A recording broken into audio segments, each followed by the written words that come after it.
O ia lava o lo masai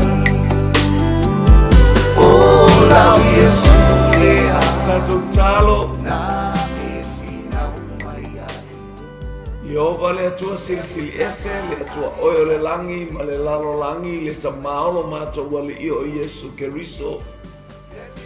Mātou bibi ma wha manu, alanga ina lau manu malo i le nei tae au, ma li ta ele o mātou loto, mātou wha peatu i atu ma watu, i ate oilo lava bi inga le wha manu, ma le wha netang. Whaaftai le nei tae au mātou maua i lo walofa malo wanga le lei. Sātou whawha mo mātou momoe o nei u mātou walofa i le ia i le manuia mai a te oe. Mātou wala au whaaftai lau whaamalo longa. Whaaftai le ola fau, le malo si fau. A o ou wā venga e tutupu i taimi uma le ia i le mātou mata ma le ai. Whaaftai lo mātou to mai ala ia Yesu Keriso lo mātou wali i mano mātou whaola. O le pulu banga o le whenga inga rona toto pa ia na ufi ai mea uma a o mātou i whainga malolo. Tālo i le nei tae au, haleluia, mātou whasoa, wala au i lea tafa ma le itu o le kelope au wina atu i ai po whelava se mamau. Mātou wala au tau ina i o mātou au auna, ma le whaamawala lo whetala i sili o ea nganga pa ia.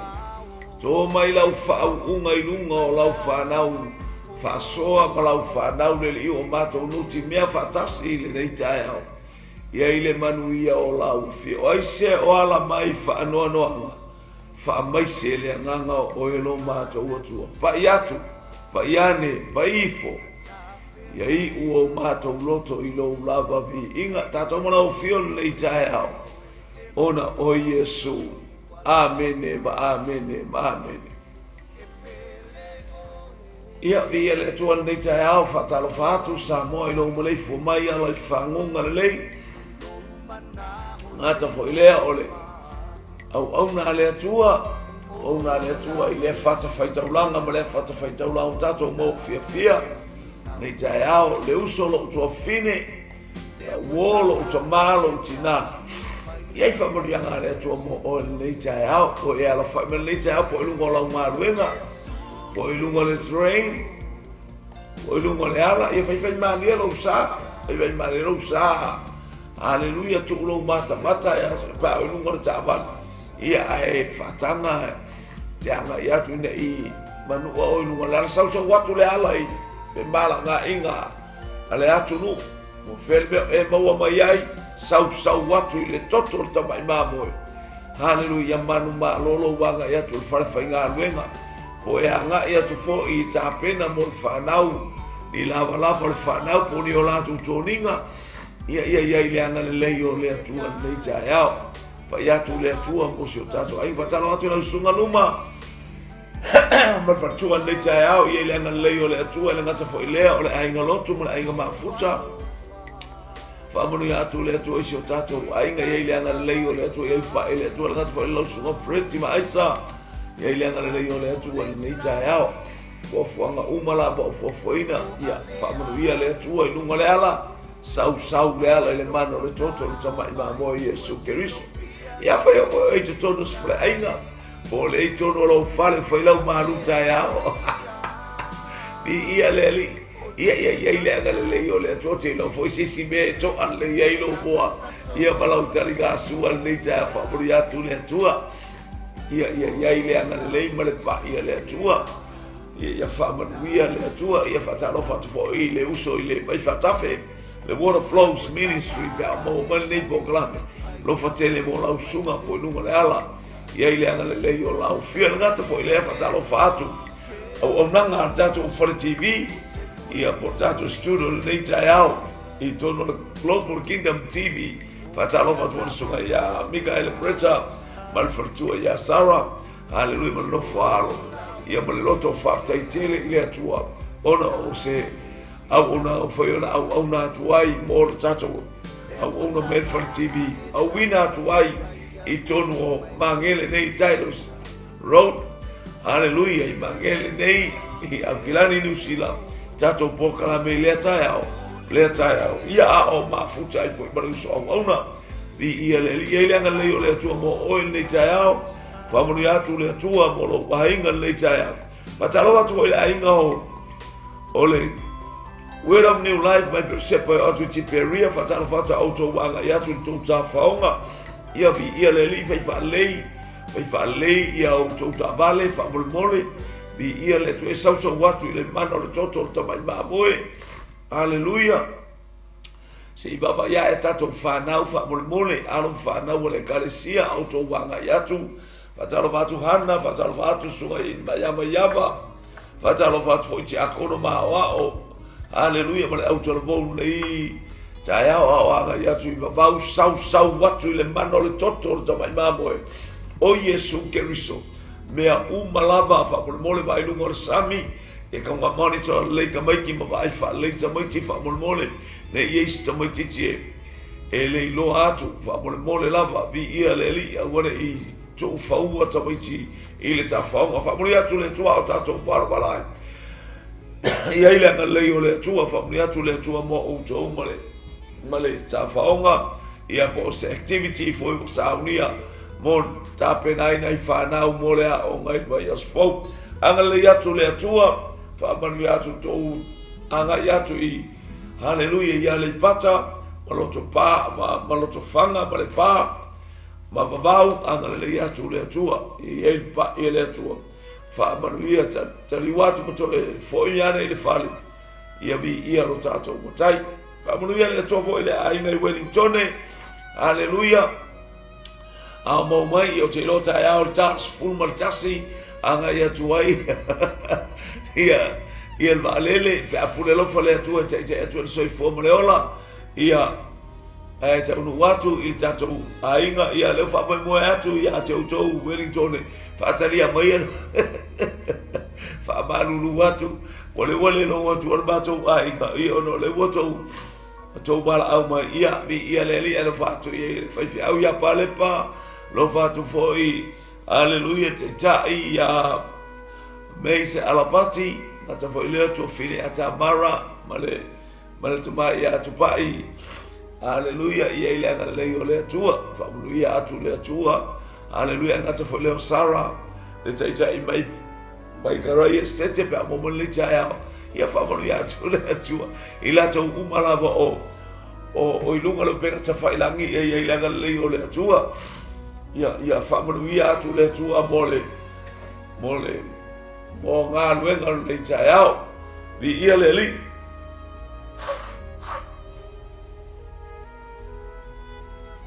o le fe au le tu le tai au tutu lima le afi ha au te fa masino atu nei fa masino ina mai o tau au te fa masino atu nei fa masino ina oe au o le fa masino nga te fa masino atu ai fa masino mai tangata ia te oe ia le li mai tu se sumartas ia fa masino sumartas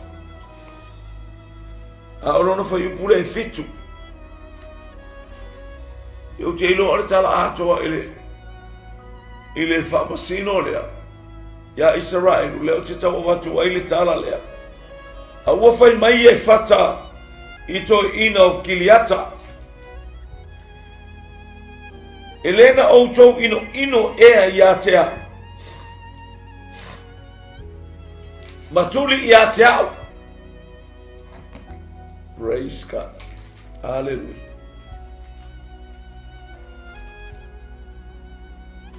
Ya usa me pipi ke. Elena Ocho ino ea tea matuli esa o aile fale o lo tama. Ole afo ile mea wa Ocho o mai nei ia te au, ina o tinga ina wa Ojo, ina o tinga ina Ojo. Awe te whamasino atu nei whamasino ina mai Ojo. O le tala maasani, al tala e mo yesi fe au e tutu lima atu ai le afi. Se atu ai se mea le au mai e le nganga o le atua, ilo uloto. Hallelujah, ke share to imo oil nei tai au male afio mai o le nganga pa ia tato mafuta le nei tai au tutu lima le afi. Hallelujah. O le fe au mai ele atua ia tia o pasia atua ile pasia tu pe ala uma a manuia lo loto ele tauta fia fe au o afo ele saula uma tele tangata e fapeane la unga bayar ka ngakala le ia fa te fala o saula unga ele saula unga ele o se upula mai le atua pe fa o fa pe mai o la unga o lo pasi atua fo ile mele au mai le atua le ngole mana onga le o le atua yo to fer fani ma ia u to au baunga ngalvenga le atua o fainu uma baso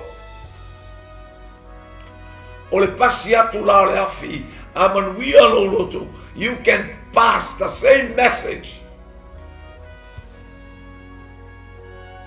it's a fine e faso atu ele kele fine ka kala ila upu polo leo pole aya e faso e o le mewa mai ele atua a ua sili atu le fa mai na o ele atua la na le wa e na e pasi le afi e pasi atu le fe au le atua e pasi atu a fionga le atua haleluya ilo a inga baso se tasi se wo po saula uma foi te la uma jono farsa ai sai fa longo ai e tele foi la uma fai fe au mai lo wa ola ngola ititi leo ke la uma ai foi au ia ai la ngai esele au mai ngai le nganga pa ia o fiu le ai a batua le fe au ai ese foi le fe au na mai le tangata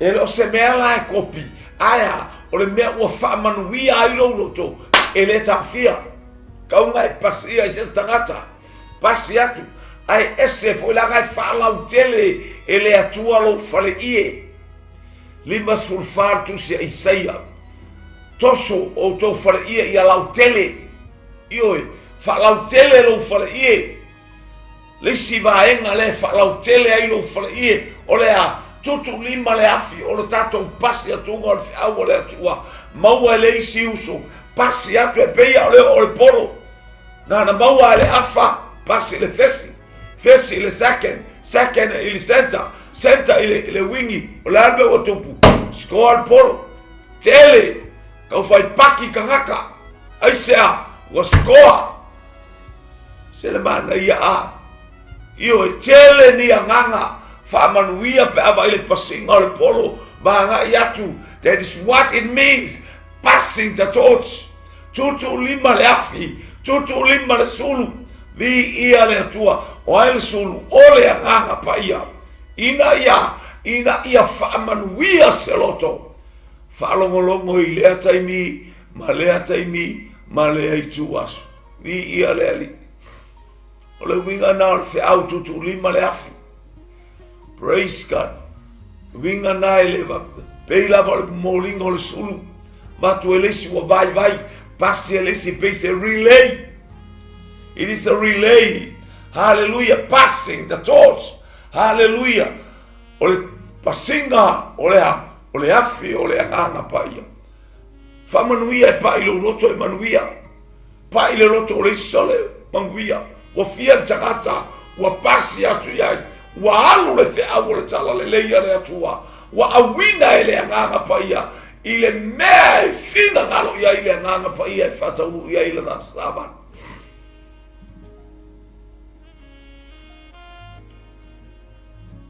Praise awe te whaamasino atu. Nei whaamasino ina mai oe. Hallelujah. Praise God. Hallelujah. A inga tupu tono kiliata. Whanau te malo kiliata.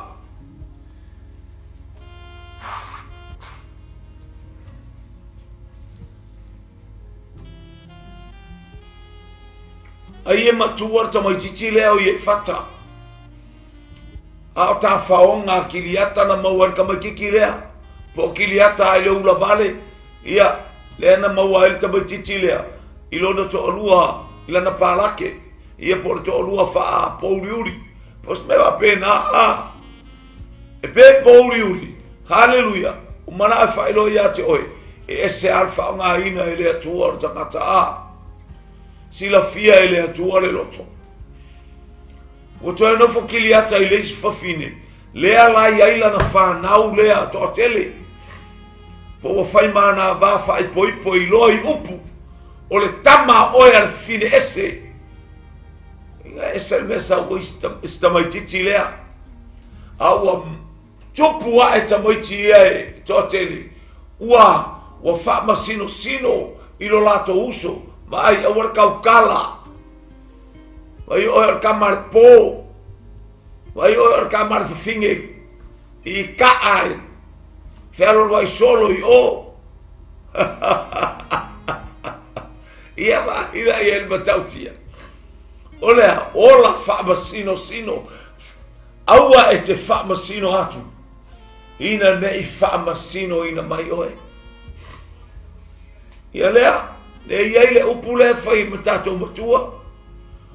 Ua sauni a moni a mai le taua ia kiliata. Ile nuu lea. Praise God. Aya. A le fai mai ia o tabai titi fo ilea. Tu sa lei o tabai titi fo i mai le nu o manase. Peo tatou whaalongo ile ia kitiona. Hallelujah. O kitiona fo i. O le tabai titi manase. Ia la ua tamo fai mai ia. Wa o neina ngā pāma wa sauni mai amoni le taua ma Israelu le tūlea. Ia e whaalonga atu la wari ia. O maku a su awai. whaarunga tua whewhewhea. Wa le mawhai, ai nei loa fo i le nuu, to I ina o le nuu. Le tulinga ese le awali I or ka mai kiki lea. Fia iai. E hao ka mikinga ngai ola whaavale valea, ngai mimika e whapena. E whaamaua lunga, ai e le ola ngor tamai titi lea. E ola maalosi a polea, e whai tangata e muli a te ia. E o e tau po ame whapena. Lea I tai au ngofo lea. Fia ni me whai ale kalesia, fia ni me whai ale ainga. Na o lou nofo a, na o lou whaalongolonga e whealo whai. E ke whealo whai me e whai. Hallelujah. Ale wa tu mai. Ale wa tu mai te matiti lea. Ilea. E sefe le whaalavelave, ma le whaalavelave. E ngā lue mai ai, e ngā lue malosi me whai. Hallelujah. Iai ale uponga pepea. Se I. O mea ngai whai e ia. E o mea ai pei o oe. Hallelujah. O tau wa ai. I le winga mawalunga o tau tina. Sa whaat poipo marita maloa. Artina lata mai titi. Hallelujah. Ai leanga o le toto kiliata. Oye fata le kiliata. O le toto le tama. Le mafuai. Hallelujah. Ele se toto se tina. O tamaiti uma o tato uma na whanau mai. Ele se toto se tina. E mafuai. O le toto le tama. Le au mai I F쏘ᴜᴍᴜ martina. Le tala fo ia isa maeli ma. Hallelujah. Ma ai le fafine lea. Hallelujah. O Sarah. Ai. Sole. Wa makua arka mai kikilea. Awa o in whaamanuia lea tua ia te ia. Hita ia. Ile tamaititi lea. Ina wa o ile aswhanau. Mana o e tuli ese. Awa umara whai mai le angelu ia akara. Il tau pesuono na sola ai akara. Ai whamaile angelu sawe whai. Sawe ame whama walalo ilo matai. O le tamala whanau mai ia te oe. E te whai ngoa ia Isamaeli. Hallelujah. Praise God. Ma ia eiloa. E whai matupunga o nu e te le aisea. Le anga o le toto le au na le atua o apero amo le whanau ai. O le tangata na tofi e le atua. So le. A whaiwa e to wola mani whanau. E sea. La yeita maiti la tau ainga. Hallelujah. A o to 𝐓𝐔𝐔𝐔. Ia ngā lue ma le fia. Ngā lue ma le oli. Ma eiloa. E le ma whaina ave seina. Le toto le ntou whanau ai. Ma le toto na whanau ai tamai titila. E tusa pau outou. Hallelujah. Na outou whanau mai le tamai totas. E leino ala walia. Ngā le whama singo a. Ai whama singo. Ngā ruenga le lei e whai e ai. E whai e whata. E a fianka ngaka ola se ainga. Hallelujah. Ola whama sino. Hallelujah. Pero le atali fo I o le tama. A o nisi tangata o le ainga. Touwa ai o ati ae. O whai mea le lei. Aia. Na o le whama sino. Tou whalongo I tala o tou matua. I aia. Aia o kou uncles. O kou siblings. Hallelujah. O kou kausonga. Hallelujah. Tamaiti ia. Aia. E tou te tau mawhai a e vavahe ese. Aua e te whamasino atu. Ne I whamasino ina mai oi. Ia lea. Sauni mai ngā āmori a ngā tetele nuu o Israel. Ua koe ngā kekea. Ua toe ngā tetea. Praise God.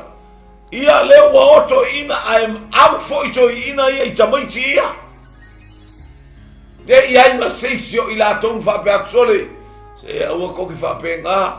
Io e alemana o ngalela na nei tu atu. Le tala noa mai el tuspa ia. Na au fatasi o le sau le tala. Hallelujah. A kitiona. E lenga kou anga leanga e amai akea. Ma tau tuli e se au. Mai le fale o lo tama. O ka kuli a kua ala e bavai mai. Ke le ngao a inga le kaimingei. Tele nao whanau nei vai tau. Hallelujah. Wa tau mo whaia vava aila umata. Hallelujah. O lona tina ai aare ta maa. Hallelujah. Tasi ta maa. Pe kolungi whare whangau. Whamanuianga le atua. Praise God. Whamanuianga le atua. Le iloa na mea i nā taimi. Hallelujah. Sa soifua maola. A wawa o mai no tātou taimi. Wawa o mai tātou tuaso. Tātou te whaamau popo ai. Ona o le suafa o Yesu Keriso. Wale eise i utaia. Le eise Eleni. Le eise Maria. Watasi i tātou uma. I luma o le atua. Elelei le atua. Aua te whaamasino atu. Nei whaamasino ina mai oi. Ia lea. Wale eise si o lautou e mwhaintaita. Ia lea au tau e tauma. Amoni. Wa feane ya yefata. Madielo loto. Ioi. A fea fo ile ola fama sino.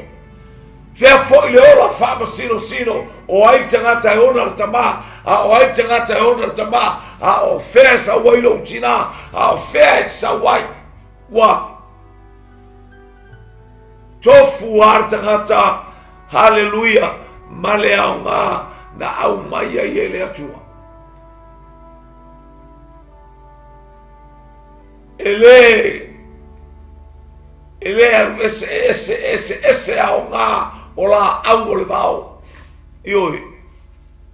Praise God. Hallelujah. E wo o le tuaso e au ngā ai. I fata i taimi o tawai se awa olona tupu anga lea.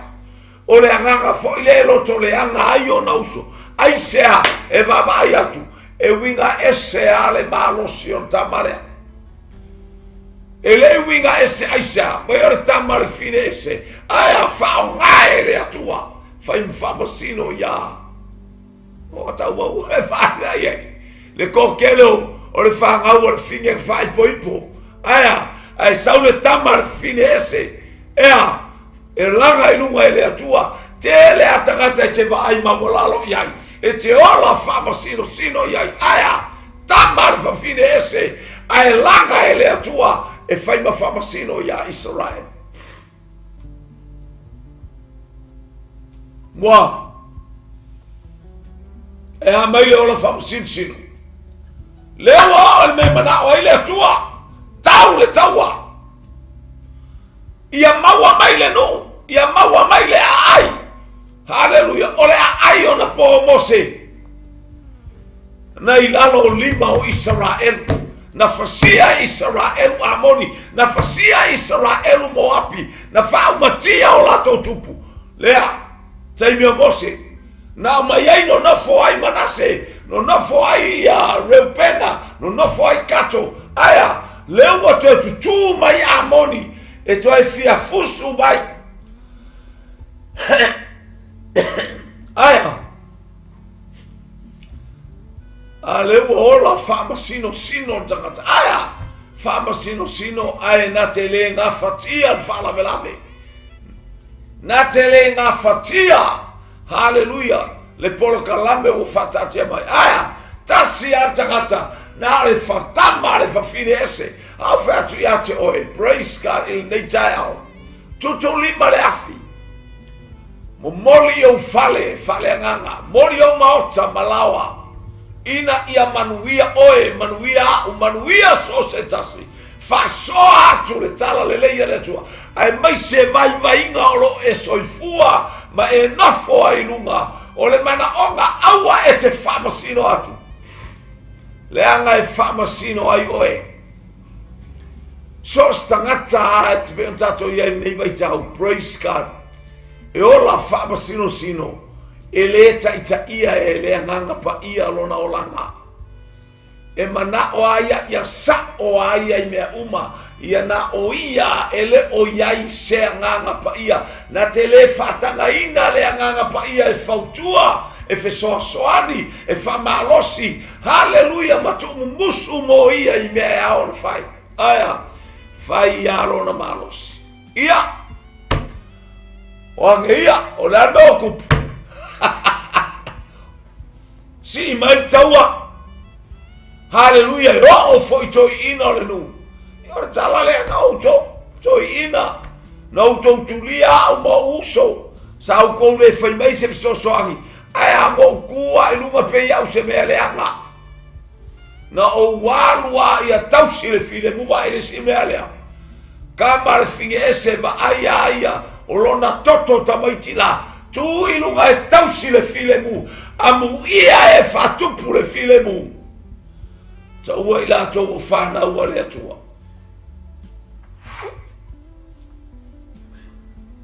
Mi ia le ali.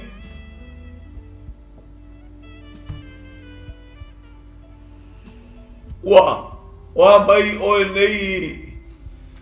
Wa mai oe le ali whamasinsino. Whamasinsino ati ngana e loa o whana wa 𝐹𝐿𝐴. Aya, e 𝐓𝐔𝐔𝐔 oi, e 𝐓𝐶 mea mai, awang e koan o ko sese o ko whangua la, awa, wa e manao a ia nao oe, ia nao o utou. Hallelujah, te whapenar te leo a inga, a mata mai ai mātuana, na tupu e whalave lave o le ola. Hallelujah, whamasino. Ia wa tu lai mai o tātou taimi. Wa tu lai mai lau taimi, wale mawhainga e. Ngai ka ofia aya o le mea ale na fai mai au mātua le wa e kipinga ai te le o la ngona le whape ane o le anganga paia o le itu la o le alofa ia whealofani o le toi polo a inga le antu ina mai e Yesu. Taua tui lunga i e whata savali tato waile i ai o le atua le tangata. Fuafua taua aya a feane fesili ile atua. Fesili ile atua. Hallelujah.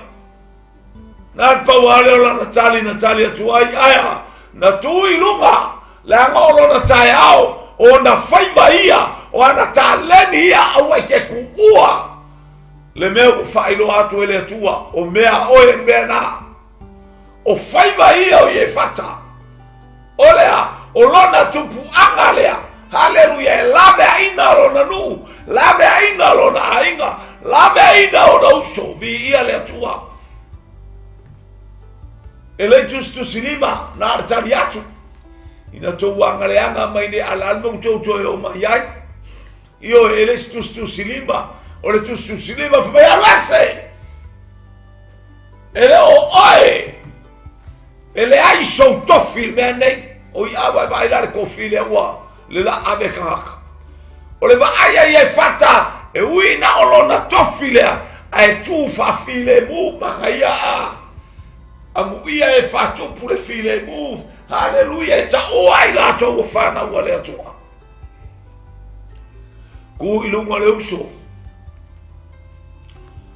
alu ese atu mole fia e uina tinga aya tu ilunga ele ai aisha o le fatu pule file mu le a toyo o ina to a apatu le awola fama sino ina wa vai atu ai le ai ele ai a seloto in fainta ita ia le autau lea pau ale o le tangata ai vai le moni o le lato whaiunga ma le mele lato te lahon le anga o le mea ite ino iai e toe fasia ai o ele atua ka ngaka ai ke ika ke le iai o le ka ngaka ngā e ave o ele atua e toe au mai ele atua e whaavai ai oi ai sea o lo wola whaama sino malo tato wola whaama sino i te kata ia via leli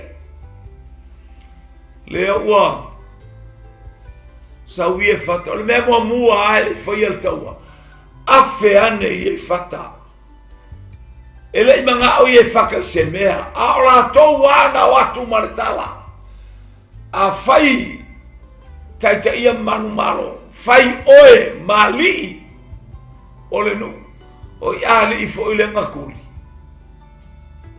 O mea ua saunia e le atua. Praise God. Afe anei e fata. Le atua. O te whaia le nei tau tonga i o luma. A whaia tu ina mai a moni a te au. O ai an tangata e mua mai lo fale e whawheilo a i au. I lo fo i mai. O ia na o te osi atua li taulanga i a te oe. O te whai taulanga atua i a te oe. Praise God. Ni ia le alu le mawhauwhau o ie fata. Anga i taulanga anu ese. Hallelujah. E whai taulanga e fasi. A lato whanau. Hallelujah. E whai taulanga e inu ese. Lato te fasioti. Ave o lato toto sau wai fata. Whapena lato whainga taulanga. Pe ole ato atoa le o lato loto. I le mele tapua ia tapua inga whapau mea ngā. Ni ia leli. Talala utuspa ia. Hallelujah. Le ola whama sino le auso lea. E leo sa ili le atua. Hai leanga o le tamaititi lea. O le tamaititi na ia i loa tupu mai lona tama. Na va ai o lona tama o le tangata whaita ulanga i le atua. Hallelujah. E te tau fo i nā whiane se i whesiri i le atua. Le atua o lona tama Abraham o le tama o Isaako. Le atua o Jakobu. Le atua o lona tama o Kiliata. E au fo i o nā whiane se i whesiri i le atua o au. Praise God, hallelujah. O le whamasino o Israelu lu tangata. Maua lunga mea na ia whatino ina. Ni ia le ali. Le ai se ola whamasino sino. Aia. E ola e mo mia tutupu whatasi maona tangata.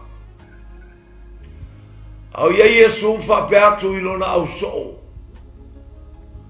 Au ato te whamasino atu. Ne i whamasino ina mai se tasi. O le ola whamasino sino. O le olanga le whai e tangata le whaola ina. E whai e tangata o le tino. E whai e tangata matu tu o langa. E whai e tangata e mangoloa e le ai se whaau unga. Masona la ngona ina o se mea le lei. Na te le la ngona se alofa. Na te le la ngona le atua i sostaini. Fai el tangata whamasinsino. Pe aru fo i le lotu lewa ua whapeane Yesu mtau pe fitu o mātai o whai mua. Au atou te whamasino atu. Ne i whamasino ina mai oto. Awa ole whinauma tou te whamasino atu ai. E whamasino ina mai ei tangata i ate oto. Ole mea kera koe whamasino. E koe kaukara mai fuaile ale whailau whangau. Io martele lo tato wa e mane se atale tauna e ke whamasingo singoa whangau a kangaka. O whangau lela e ese aia. A whe o mai e lau whanau. O whe o tutua ne e lau whanau. Le ola whamas aisea o le tino. A o le anganga e te mua e whalongolongo po o a mai lau whanau. E le se mea lau tau tala i fua. Hallelujah. Whautauta ai ao o genga sasa e whaiwhi au ia whangau ala e karesia a oka vai le arua se vai po whelang whangau wher whangau ala whaiwhi au kele whangau whapenga a ai moise la whanau whaiwhi au le tau tala i le upua le atua. Hallelujah. Mai Paulo ia Timoteo. O le whaiwhi au le leia. E whaalongo umaraga whanga umaronga au ai. La mela e aluai fue whakongu skaka. Ia aingo le atu a le whai whakongu alo ai. Le whai whakongu alo whanga. Oka. Tau ia fiun whaastonu lana whanau. ia o aku le kalesia o se siaka le o le whaau le atua o se si vaenga le o le upo le atua o le whangau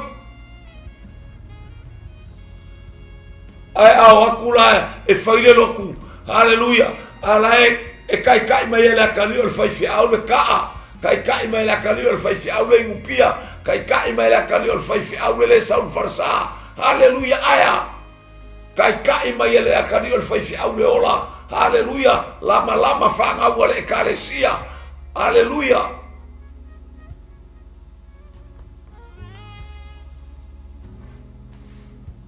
sala lor whaiwhiau sala ilo nātari mai o whangau o whaiwhiau e kele inga sa sala ai ave ese kangaka mangungu aya whangau o whaiwhiau a whiau al whaiwhiau la mole whai ei sau ngālu enga whai sau ngālu enga whai se tato ngālu enga kako ngu ia ma ngalo pamka o afo i mea ua ia mea kaunga o ia kia ua ur kai mamoe o ur whaiwhiau o mea ia ngau sau e kaunga o ia kia au whai whakai ka inga ia kia o kou ia o kou wha mangaro aku wha penga o ia le ai e aka e whaiwhiau pea wharongo aku o sau sala se lau au makua lima se furu au makua mare aki mare lau alu ese mare ngu le a inga pea ese le ka mai kiki haleluia mai mena watu whaiwhiau e whai o aku e wale kala ia le upu wale ai se whamarosi wale ai se ono sai wa ngare suesu e vale wa ngare whamasingo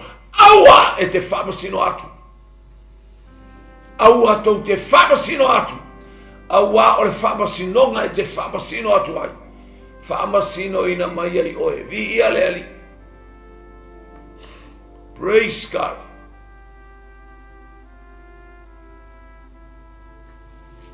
mi ia le tua lau kako o mai vai kaimore kula fongo le ola i New Zealand haleluia sasaroka mai kiki so e ia ar sasar Samoa sasailang whangau whakongol whangau awa haleluia mi ia le tua ina ia manuia mai ia tupu mai ia ola kako e sar Samoa e sao kako koko e sel me fatonu mai ele atua kaimio kako i oi kongo kako ainga e fue e o la un fale a onga e fue mai el faya onga sawe paka ko la fa paka lo kua fue el faya onga e ko li liu akulo ka ma ko e fai oe le ngo fa kur ka fa pengale olanga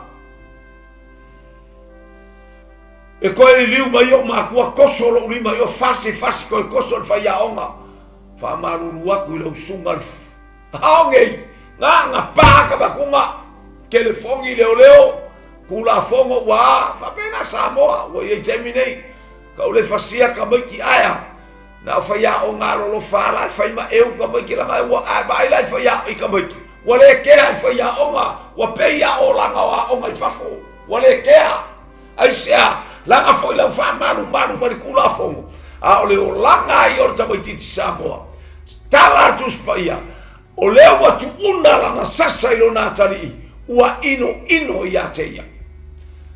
Hallelujah. Ale ua sasa lo na tali. Praise God. Ia kakaro whanga. Ni ia le lia te lef. Hallelujah. Peo le te ilunga le mea ta ule whamasino a. No tala noa atu i whanau le ekalesia ai o mai na whangau. E o mai a kako whangau. Ai mai se a ule tau tala i le upole atu ke leilo ia oe le ke mai. Ki whalongolongo mai.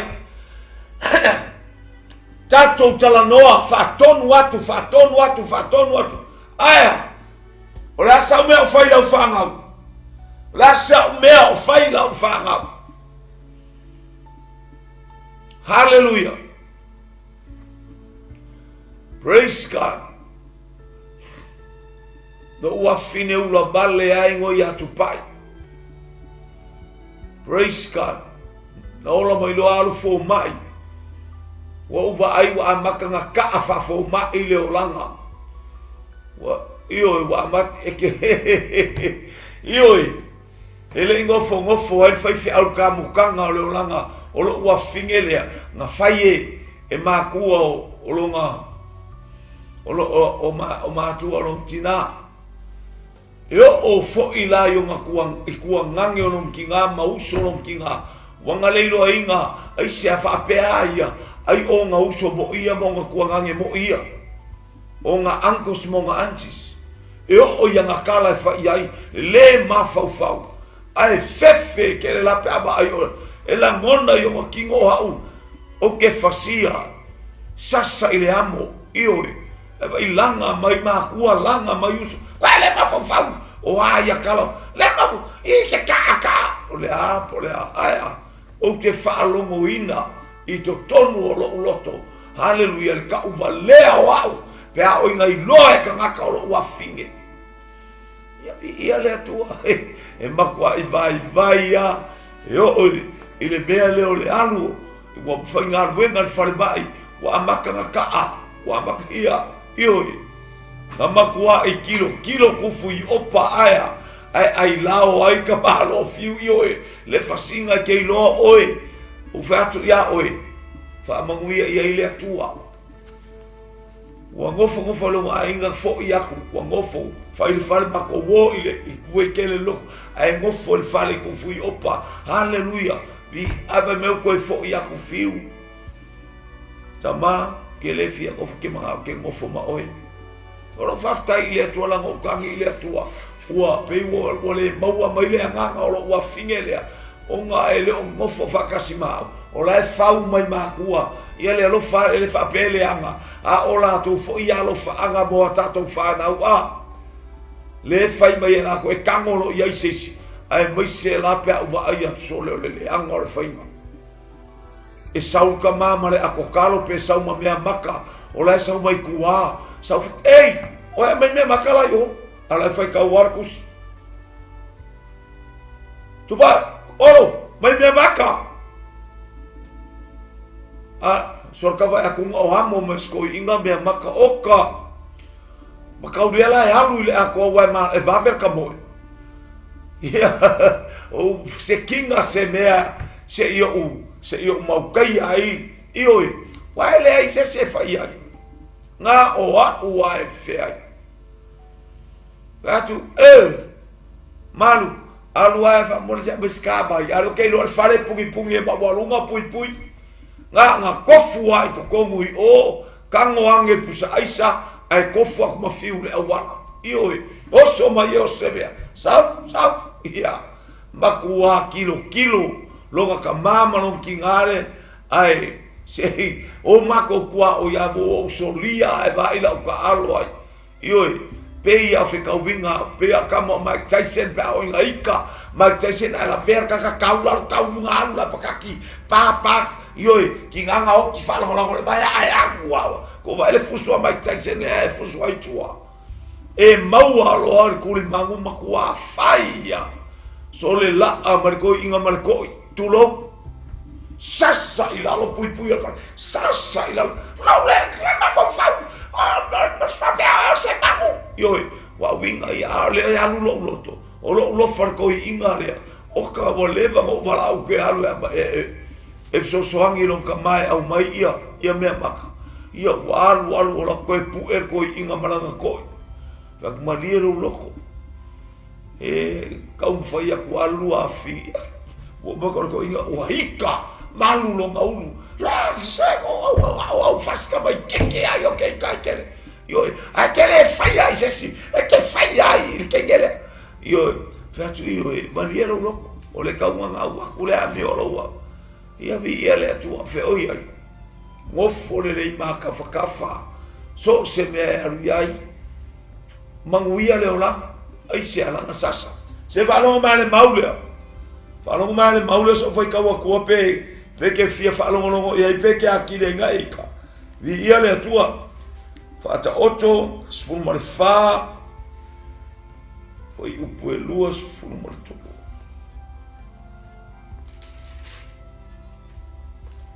Fatau to sumatolu. Fatau to sfultolu alon fai upu sfultolu. Ole ino ile upu e fano o ia praise God. Ole tula fono ole poto ole sfulfa sfulmarkolu no sfultolu. Praise God, hallelujah.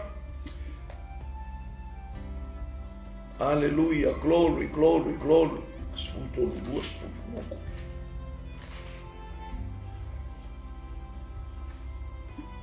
Falong mai fai pule lo sun fai pol ole fata auto sfultolu. Fata auto sfultolu fai pule lo sun fa. Ole watu una lana sasa. Ua ino o ia ilona atali. A ole wa lofa ya te ia. Ua saili lea o inga mo ia. Ole watu una lana sasa. Ua ino o ia ilona atali. Ea, sasa a. Ele ikuwa ele kuala ka sasa ya Israel. Abali sasa le atua nga abe Israel fa ka apei Asuria. Ave Asuria. Sasa ele atua ia Utah nga abe Papelonia. Umbak Papelonia fa ye fa nga metai. Umbaku fa nga metai alu ya Rusia ega sasa. O te sasa mafatonu ile atali yo te alofa yai. Se valonga mai fa pule lo suto. Ile mata pule lo suto. Hallelujah. Fai pue sultonu. Luas sultonu fata oto. Fai pue luas sultonu. Ese fultonu mas fulfa. Awane itao fia lea o inga ile tama. Awa afai ete sasa ya te ia isela au. Ele oti o ia. Ete sasa ya te ia isela au. Ona e lavea ina leo lona nganga aise ori. Waiva ilmea e lavea inga ile nganga o lau whanga. Luas furtolu tusia fata oto.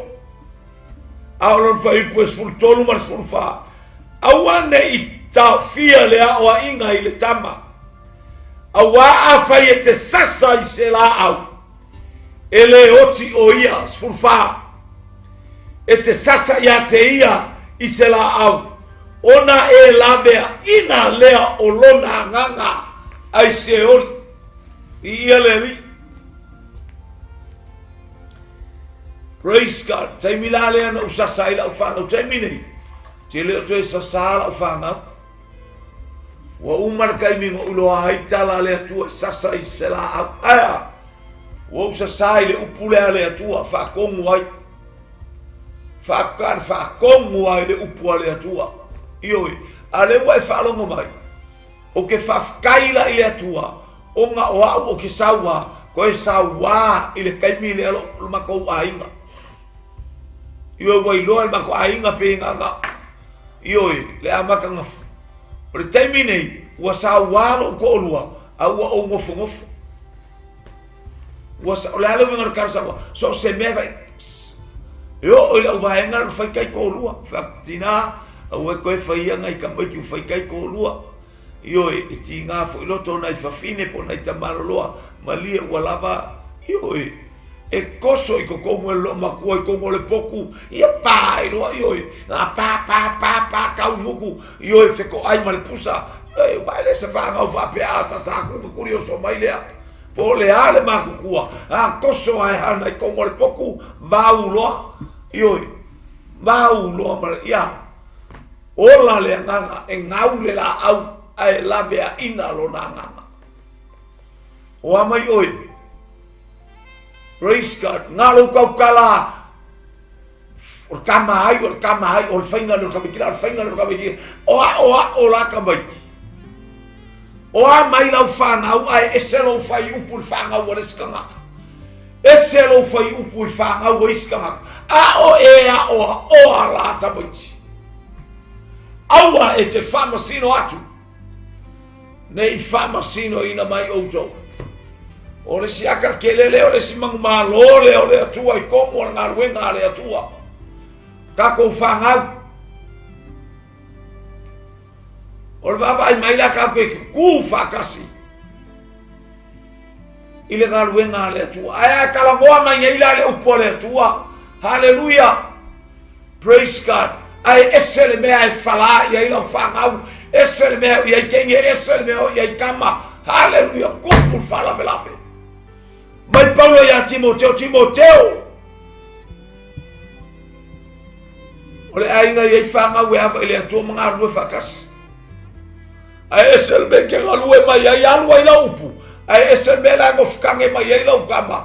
Oka le o langa o le ingosia ia. Aua e te whamasino atu. Ne i whamasino ina mai outo. Awa kako iai. Pauane la au leo taua i lau whanau. O le sa tauro i 𝐓𝐔𝐔𝐔. O ke sa sa i lau whanau. Amo lo sa tauro. Crucify the flesh. Follow me. Fa tauro le tangata tuai. Muli mai ia te. Aua e ke usika i o mafofo. Fa fiti o ia te oe. Amo lo sa tauro. Pauane o le la au leo sa sa i lau whanau. Sa sa i le karisia. O le a. Sa tauro i 𝐓𝐔𝐔𝐔. Fa i en tangata. Fa i en tangata ya. Fa mawalalo. I luma o le atua. Ma Yesu i ona so aua tau te whamasino atu. Aua o le whamasino ngā tau te whamasino atu ai. Whamasino ina ai outou. Kai mea o le kingo le. Le tau tala Yesu rai le kingo le au so. E le i o le taimi. E au wina mai ai le anganga pa ia. Vai sa whare kingo le au so. E o ai a koma i e sa wele malamalama ia Yesu. Mai whako e whamasino singo e koma. Haleluya. Anga whamakalanga e kauma iai. Ngā ke le karikongu ai a Yesu. Haleluya. O a mea sa whai ele au so e tofu le tangata. Malona masei. Whamai Yesu aua tau te whamasino atu. Aua ngeo kou whamasino singoa kangaka. Aisea. Ele awina maile nganga pa ia. Praise God. Ya te oe lo le nganga pa ia wa tato no nofo. I lalo ifo apa awo le nganga pa ia. Ma le whamanu malunga le nganga pa ia. E le whaia stangata. E no nofo ma le nganga pa ia. Se ola whamasino sino. O ke lo whamasino sino aku ia ke oe le. I tae au nei. O leo ke abakua ia ke oe. Pasi atu ia te oe le afi. Tutu lima ia te oe le awo le tala le leia le atua. Hallelujah. I mea le soifua ma ola i le stangata. Ma tato wola e le tusa ma le fina ngalo le tu. Sau e fata. Tula i mai e fata. O le toa malos. Hallelujah. Praise God. Na te le whamasino a paule le mea la tali atu. Ia koukuria au. Ia leu tauto e o mai. Le atua a whaioa o le kaikai aua e kofia. O le taimi e te whamanuia mai ai. O te ofo atu loto. Ma lau tau tonga i a te oe. Li ia le ali. Kula i mai. Le tangata e whamanuia i a i le tona. Mana onga leo Yesu i a te oe. Le ainga o le atua. Le uso le tua fine le tamal tina. Li ia le li au te. I a te oe lo au koe whamasingo singoa ko wainga. Koe whapasingo singoa ai mai. Au e ke ba ai ma walalo whapea. Walewa kaka. Walewa wakala i e whai e kangaka. Kangaka o lea. Kangaka ngā o le tino. A oa ure tangata o lea nganga. Aua. Aua whalongo i lea nganga o le. Au koe whapasingo waka koro. Au koe whapasingo o le ka ai o. Io o le ka ai. Ano o vatua nafi. Pora alpokala mena vatua e nafi le aetu. Ka kua inga o langa ngā o le aeko a o i le. Le 𝗓𝗶𝗳𝗲. A le 𝗓𝗶𝗳𝗲 lea na whawhanga ai ona. A o ina pai e ka ngā kaka lea. I o le whakarango hakun whaiwhi a ura ka kaka. Ioi. Ele ai se kuri mangongi usila o kelelo. O keilo alu aku ngei pe whakausa usamo. A o keilo ala ku ngei ka vale o so ka vale alu i. Alu aku a i kau la loi wele konge. Pe la ku so le va o so be o la loi. I oi kara yes keke. I can o ke mafaya. Hallelujah Aisha ka o i loa so se mea. Ah fa nga ina wa i taimi na o amai e le tua langa fe au ia tau. Feel this is your day. Right, come on, move. Ni foa mawal pa sese. Sa wa inga vai kaimi au ia hawa in ea au ia va a. Sa waka la ia kwa ingi au kilangi o in ve kako. Hallelujah, mai fea, mai le atua. Au ngara ka a. Io melenga mele ko ke ka sole. Yo alu ni Australia oka sole. Alu sa mo alu le ki poki. Ele alu se va ale alu ki poki. Io tau tia isia me ka ko wolanga makanga. Ka ko wolanga leanga. Ai ao ina tato foi mai lo tato motua. Ao tato foi mai a 𝐓𝐔𝐔𝐔. Talia Yesu e fai mali I mafao. Fa mawala lalo masala mo mal fa maoni yo na luma. Ole vai fa ngai le tua. Ole kamar fa finge ese fa ia kala le ainda fa kala le mu ile ka bai kiki le aya. Ale fa bai le tua fa basigo. Ale ga bai fa basigo. Hallelujah. Selma tautia o le atua. Whamunuia le atua ia te o le leitai au. A whai o e ola I lea a soifuanga e te whamasingoa e o kongo me whai ele karesia. Whai ngā leo le hainga lea.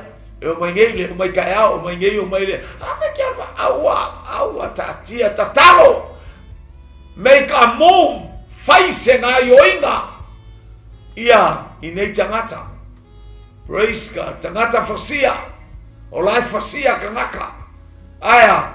Ina ua fola pele upo le atua. Matatalo eskielu. Whai mai le atua manama laia. Wa iai le whaau unga le anganga pa iai lunga ola o tangata. Ua tu lai mai o se au tau e matuato te le whaunga ina e le atua. Ia le ali anga le leile atua Samoa I lau whafonga anga le nei vaenga o le aso. Pa I atu lo tatou o tua e ala I lo nā nganga pa ia. Whamanuia I ate oil nei vaenga o le. Tai au. Tama, whaaftai lau upu. Whamanuia u tangata I lunga upenga te whailangi ma nava atu oe. I au lava whamanuianga. Ma ia I uo mato loto I lovi inga. Hallelujah ona o Yesu. Amen, amen, amen. To God be the glory forever and ever. Amen. Tanisi o manu o leva veao Beime se feao o mokoli mai se nuku mamao Manatu I fo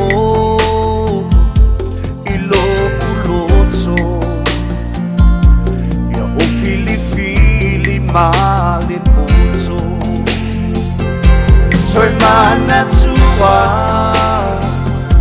La tafe ngai nga Na o iyo e ya oe E muta onolo walofa E pele oe Ilo ufatu Mana o te nofoma O lau Yesu lea Na e finau mai ai Le ua tawaa e tasi e whaia Le ua e te whiawhi ai Le lio Yesu 𝐓𝐔𝐔𝐓 O te muli muli ia Ia la volo umasai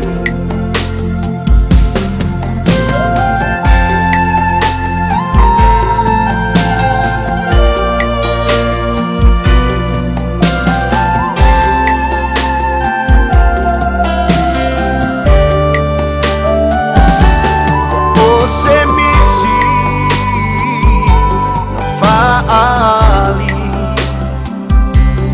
Lobo e ya Yesu ile ta amilinga ole wili Mawalunga Olo walofa E ya ilava iya sufuma Manule sami Watso aleau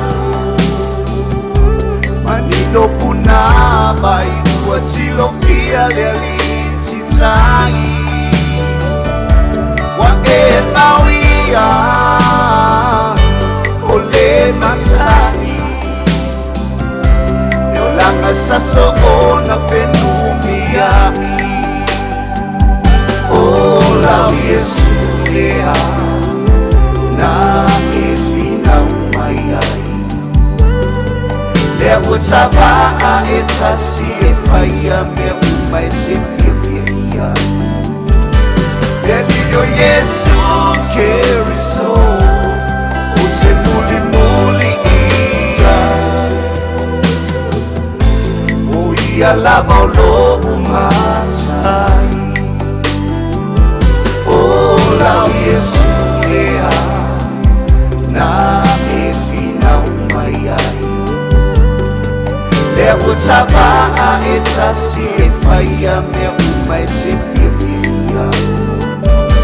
Delio Yesu keriso Ose muli muli ia